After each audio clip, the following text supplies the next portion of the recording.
قل أعوذ برب الناس ملك الناس إله الناس من شر الوسواس الخناس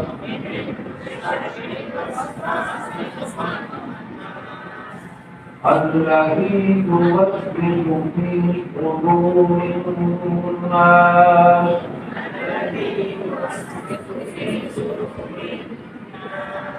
من الجنة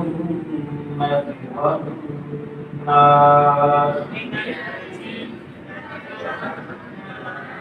صدق الله العظيم.